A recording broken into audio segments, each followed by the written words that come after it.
Our next moderator spent 2 years traveling around 60 countries in sub-Saharan Africa, Latin America, and Asia. And she met with everybody, that is everybody or that is alive, isn't it, Danielle? She met with farmers, scientists, researchers, policymakers, government leaders, students, academics, journalists. The whole point of this was documenting what's working to help alleviate hunger and poverty while protecting the environment. Isn't that a daunting and beautiful task? Well, no wonder she's an expert on sustainable agriculture and food issues. She's here as president of Food Tank, an organization focused on building a global community for safe, healthy, nourished eaters. She and her panel will discuss how the Internet of Food can help in achieving a more sustainable agriculture. So please, a very, very warm and last welcome for today to Danielle Nierenberg and her team of experts. Welcome, everybody. Come on stage.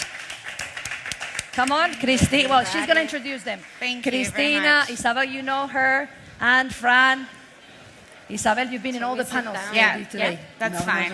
I got you. We've been exploiting some of our speakers. I think Isabel is in 2 panels at the same time. Tell me, you've been in 3. I've seen you in several. Welcome, Danielle. Thank you so much. Thank you so much. Good afternoon, everyone. I'm so thrilled to be here. Can we give the startups another round of applause? I think they were really awesome. They all did great work. It's my sincere pleasure to moderate this panel on the Internet of Sustainable Agriculture, and we have some really cool people here. Cristina Gallardo she works with Extremadura Avante, which is a public company in the Spain's regional government.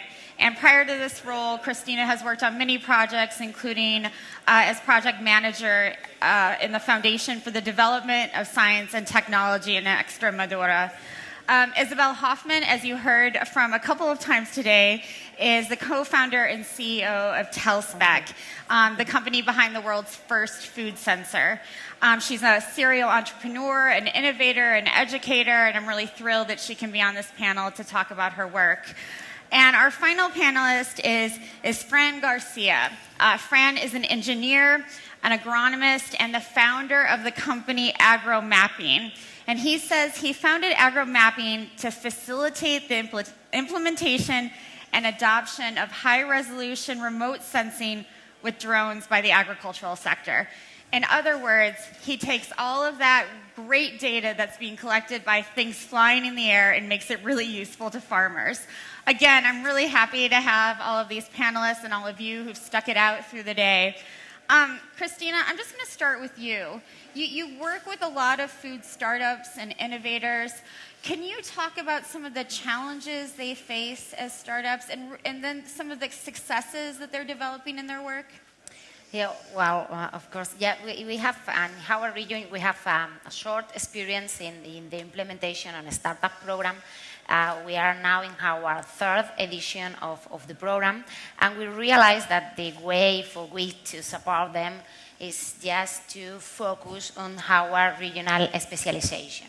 So we are a region in the southwest of the southwest of Europe, and our agriculture sector represents more than 7% of the GDP of the region. So we have a long expertise in researching and development in the fields, and the kind of startup that we can give support is startups in agriculture and technology, the development of technological solutions in this field.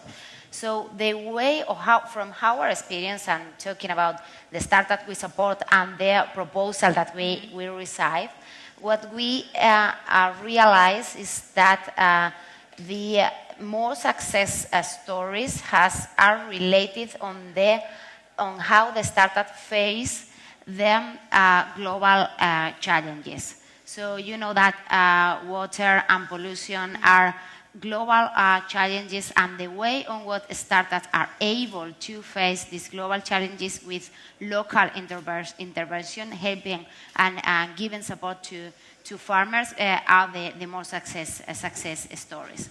This is on one hand how the most success are the one that they are able to face the global challenges, and on the other hand, we have a very good experience on giving support on the startups that are able to know to foster the dialogue with traditional farmers.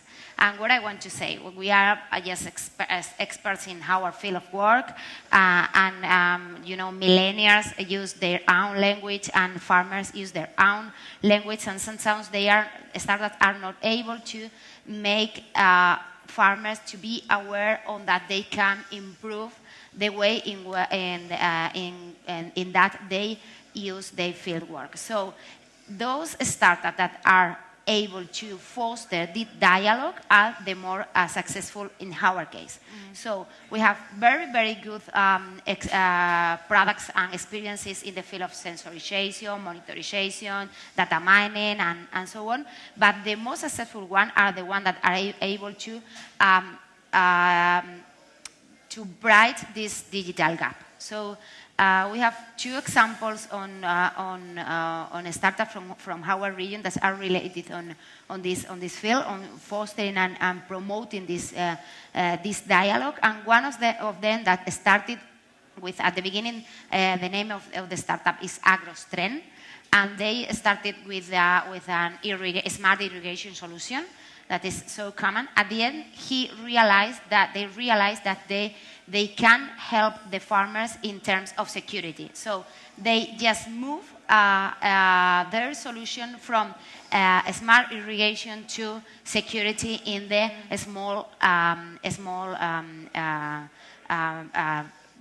productivities. So this is a good way on how they just open their minds and open their eyes and give an adaptive solution. There's a lot of solutions and good solutions in smart irrigation. Now we are going to work on security for protecting from the thieves and so on in the field. So it's something that Fantastic. I think that is a way to face this, to realize this point. Fantastic. Yeah. Isabel, I'd like to turn to you now and maybe build a little bit on what Cristina spoke about. When you came up with this concept of TelSpec, it wasn't a success right away. Can you talk about some of the steps, what you learned along the way in developing the project, and how it came to fruition? What was the biggest obstacle you faced, and how did you overcome it? Wow. Okay, so the biggest obstacle that TelSpec has faced has been the fact that we are unable to raise money successfully, mostly due to the fact that it's very disruptive, very innovative, very long-term, requires a lot of money, and unfortunately is headed by a woman. And I know from a little bit of research that, you know, from all the startups in the world, women raise money 2% of the time. So that's probably one of the biggest challenges. Is not only the project is a complex project, our project is a complex project because it involves multidisciplinary facets, from food science to machine learning to artificial intelligence to app development to hardware development, optics of all that. It's not even simple hardware, it's optical. And even the fact that we have a partner like Texas Instruments behind our optics did not help necessarily. It's been very difficult to raise money in the environment that when we see, and also the other thing is that we see all these companies that raise money in the Silicon Valley that have insane valuations, but they don't have really anything. They don't really have a product. They don't have even an idea. And we also know that Silicon Valley is plagued, apologies for those that are from Silicon Valley, it's plagued with the mafia, the Silicon Valley mafia, which are essentially a bunch of VCs that will invest in companies that may not really be of any interest, and they'll pump in the marketing, and then they'll just sell it, and before the whole thing collapses, they will make sure that they didn't lose money. That happens, and a lot of people are not aware of that, but I have come across several people that have actually used Silicon Valley mafia, the word's exactly what I'm saying here, to me. And God forbid if your competitor is actually one of the ones that Mafi has funded. So that's been my biggest challenge. We've had another challenge in terms of technology a while back because spectrometers are separate and they are used in labs individually throughout universities, but they are not really mass produced. And they're not really like this spectrometer and that spectrometer and that spectrometer all speaking with a server. This is complicated. So because when you tool the spectrometers, the little scanners, there's always tolerances at the factory. And we took a long time to realize how to do it. It's probably patentable what we've done so far, but it took a long time, and that was a true hard task in terms of technology.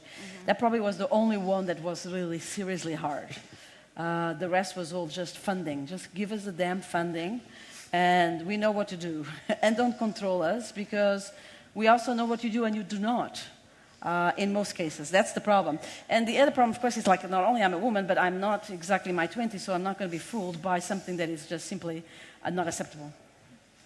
That's a fantastic analysis. Thank you for sharing that with us. I think that'll resonate with a lot of people here. Fran, I'd love to turn to you. So I want to be honest. I think when a lot of people hear about precision technology, they think it has nothing to do with sustainable agriculture. And I want to give you this chance to talk about how what you're doing with agromapping is really part of the new frontier in sustainable agricultural practices. Well, okay. Yeah, actually what we are doing, it's all that comes from a PhD, okay? And then suddenly you have new tech, you have drones, you have a lot of data, and then you are an agriculture engineer, and then you have to apply that to the field. Okay, and as she said, there are two kind of companies. My idea was to use all this data and also the scientific knowledge to try to boil it down and be able to apply that in those tomato growers that they have in Extremadura or whatever. So I think now we are in a new era. Agriculture, as we know that, is not sustainable anymore, so we need to change or change. I mean, there's nothing else to do. We have climate change, it's already here, so all what we knew about agriculture, the climate and so on, it's already broken. So we have to develop new models, new methods to make this agriculture, to make it viable and possible. So what we do is basically use data. In this case, we use aerial imaging, not only with drones. Now we are opening to other systems. So we are developing now models so we can take those images that they are nothing, just an image. Okay, and then what we want is to transform that to give prescriptions. So if you can really apply your inputs only in the places where the plants need, so you are being already sustainable, because in Spain we have a lot of problems with soil pollution by fertilizers. So why do we have to apply all the plants the same amount if they have different needs? The problem here is how to detect those different needs. And that's what we, together with other people, other companies, are trying to do. But for me, the challenge is to be able to develop models or some kind of system protocol that is able to provide from complex data very easy information. Okay, farmers are not the same all over the world. Here in Spain, we have a long tradition in farming, so it's difficult to change some habits. I've been in Chile. In Chile, it's completely different. In USA, I've been also researching there. And I know it's different, okay? But all at the end, they are all the same. I mean, they live from the. I mean, each apple, it's a bill, it's money hanging there. Right. Okay, so we have to develop something that is not breaking their expectations. Okay, so expectations. Sorry. So that's what we are trying to do. Can you have a minute left or so. Yeah. Can you talk a little bit about how you work with different scales of farmers? So you have small farmers who could use this technology. Yeah. You have large farmers who could use it. Everybody tells us, okay, small farmers, they are not going to use agriculture, precision agriculture. we actually have clients from 5 hectares to 2,050 hectares. They use the same, okay? At the end, their product or their goal in their productive cycle is different. But at the end, they have to put some inputs to those plants, and those plants have to give back all the inputs you are providing. At the end is money, and they give you money. So at the end, the concept is the same. The only problem is that the technology they have is completely different. So when you go to apply that to the field, for example, some of them, they don't have complex machines, machinery, GPSs, and so on. So we do another kind of precision agriculture. I mean, I always say precision agriculture for me, it's a philosophy, it's not technology. My grandma does precision agriculture. She has a lot of time, and she goes plant by plant. To me, that's precision agriculture. So we are facing, the difficult part here is how to scale that up so you can give services outside your country. Absolutely. And that's challenging. That's I think is the future. Fantastic. Well, fantastic. I think you could use Telspec to scan the plants that may need other nutritional or other chemicals. Yes. And I mean, create a model for that, and then apply them accordingly. Exactly. I mean, this is not unreachable. It's reachable, no, right? of course, of course.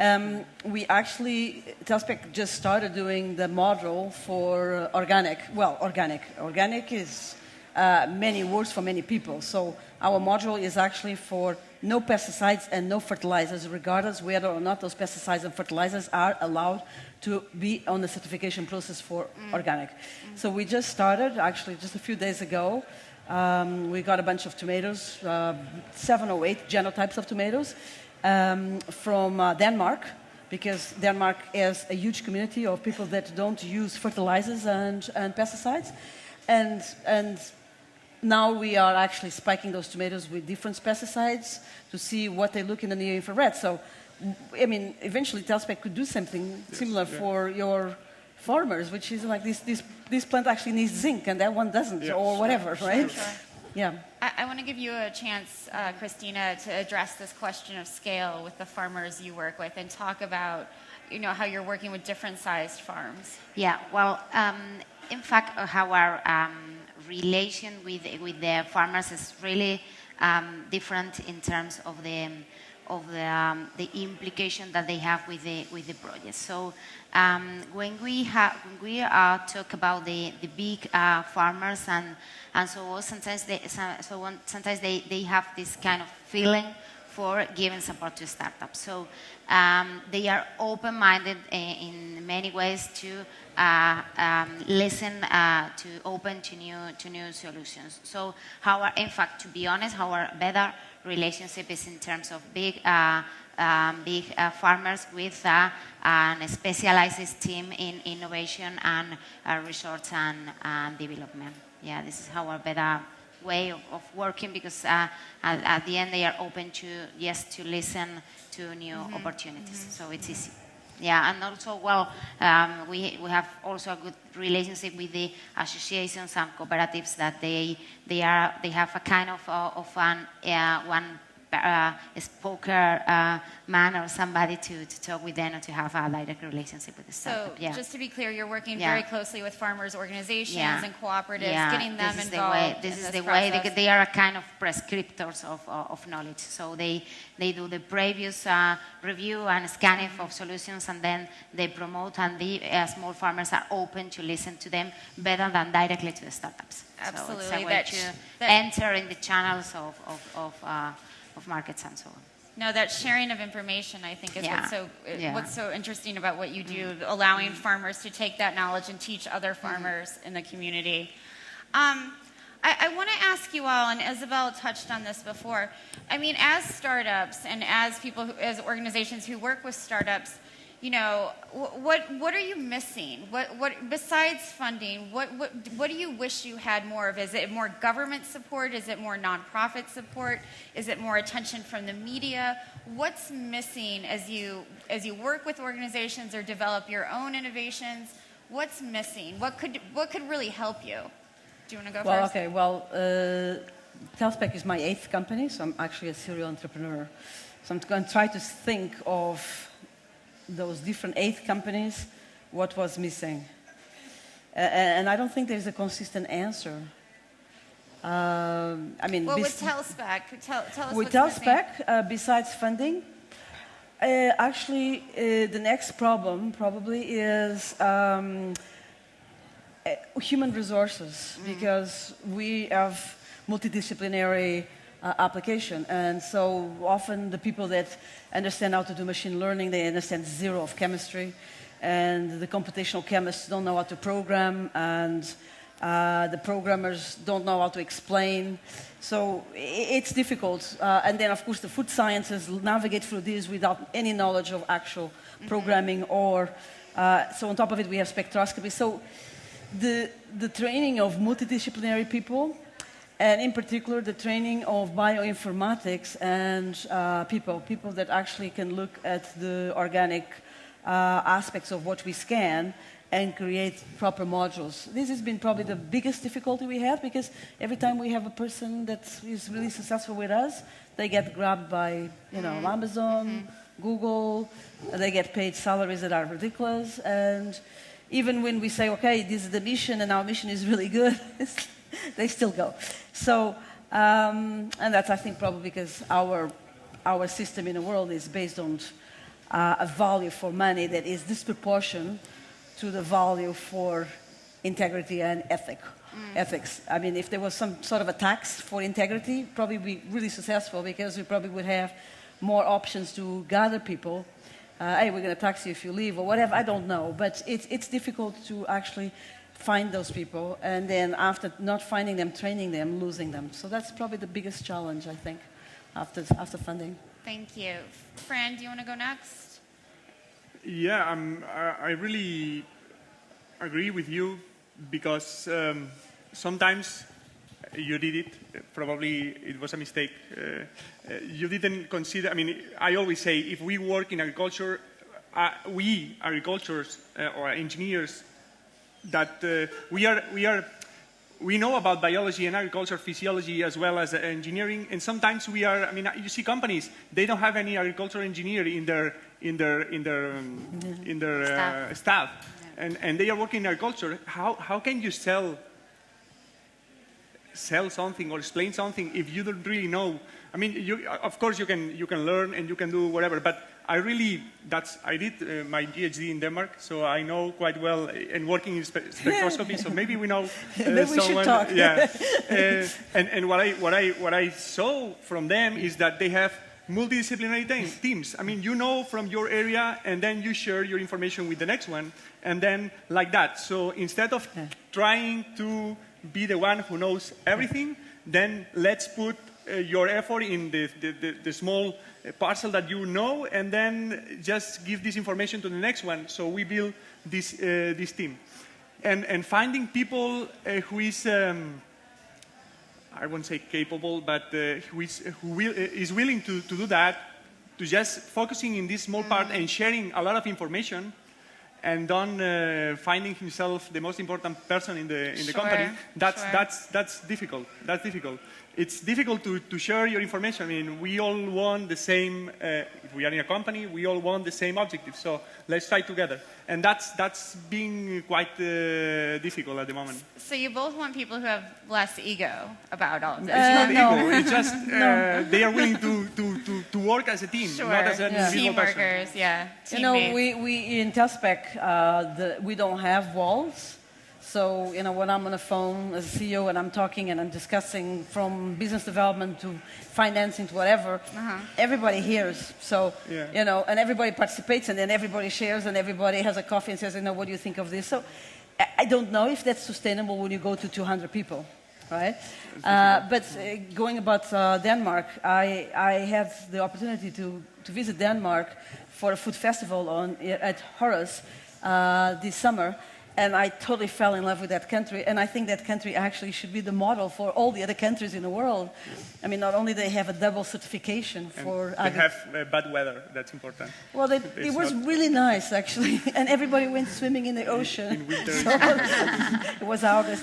But, I just thought exactly, and there is a lot of cross-disciplinary people. And there is a mission. Like, those people are actually really... I mean, which country is actually taxing lowering the taxes for products that are truly organic and beneficial to the to humans. Sure. They are. I mean, you got to have the help of the government to do this transformation. I know they're 5 million people, but shouldn't have left. I want to go in there. I want to give Christina a chance to weigh in on this question of what's missing from the work. You know, in addition to funding, is it the attention? Well, first of all, funding is the biggest problem. But apart from that, from our perspective, we have a very difficult situation in terms of the regulatory framework, because you know that we always say that the law go in a different rhythm than the solutions and technological solutions. And sometimes it's quite difficult internally in the companies to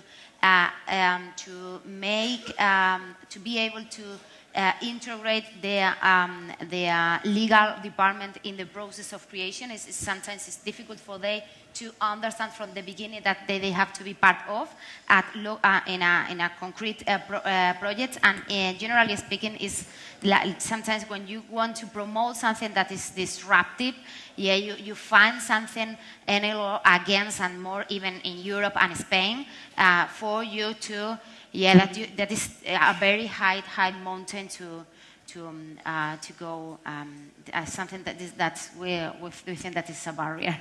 Yeah, absolutely. We have about 5 minutes left, and so I want to give each of you the opportunity, as people who have either worked with startups or who have developed several startups and are serial entrepreneurs. What's the advice? You saw all these projects throughout the day. What's the 30 seconds or minute of advice you would give to each of those groups? What can they learn from you? This is a real opportunity, I feel like, for them to learn from your mistakes, and also, the things you overcame, how you did that. Was it advice from your grandmother? Was it, Actually, what I would say, working in agriculture, okay, Silicon Valley, they are working in other things. In agriculture, with farmers, difficult client, by the way. What I would say is that, okay, your startup, your company is not going to grow as fast as other tech companies, but you have only one bullet. So if you miss it, then you are not only penalizing your company, but also the other ones. Because in farming, agriculture, you have to do something that is really working. Of course, I come from research. I'm thinking how to make that make a company or a product service that can scale up, and I can go to other places providing this service, this consultancy, and something that works. And that's difficult. But I take what I would like to do and then just take what is working, and this that is working, I really sell it. Otherwise, we are completely corrupting the market. And now, with drone technology, there are millions of drones flying in Spain. They should be flying. They are not really flying. There are 3 or 4 flying. And everybody's selling things cheaper and cheaper and cheaper, things that cannot be done. So at the end, let's do something that works. When it works, then let's go to the next step. Excellent advice. Isabel, do you want to go next? Well, I think for all the startups, and I don't know if they are here or not, but you got to have passion for what you're doing. You got to have persistency and consistency. You have to be very focused. Cut whatever is superfluous and of no interest that just is buzzing around. And be true to yourself. And don't let those people that tell you that you cannot do it or that it's not worth funding bother you, because most of the time they're probably not as intelligent as you are. They probably don't even know as much as you do. So just stay focused and work hard. It's no different from being successful, right? But passion is very important. You got to get up in the morning and say, I really believe this and I'm really doing a change. Otherwise, I mean, long hours. I mean, the other day I worked 7 o'clock in the morning all the way to the next day to 2 o'clock in the morning. And I almost collapsed. I went like, this is a little bit more than I wish. Sure. But so you have to have that passion, that consistency, and that focus, and that hard working. Otherwise, it's not worth it. So choose a topic that gives you that. great recipe for success. Yeah. Christina, what do you Yeah, tell the that's groups? only you work in with? addition with this transmission of passion, I will have to say that you have to open your ears to your clients, because sometimes you know that we support with many different advisors and mentors and so on that give you their own vision of your project, and they try to help you on this hard process. Just listen to them, but put and open your ears to your clients, what they want, what are your target, and try to solve one problem that they have. So think more in depth in your client than other things. So put the focus on that. That's Yeah. really good advice. I think sometimes when we come up with a cool technology, we forget who it's for and whether it's usable and whether it'll really make a difference in the food system. I want to thank, we're ending a little bit early, I can't believe it. I want to thank all of our panelists for being here today. Again, to all of you for sticking it out through a long day. Thank you so much. Thank you. Thank you. Thank you, everybody. Thank you, Daniel, Cristina, Fran, Isabel. That was the last panel of the day. Thank you so much. Yeah.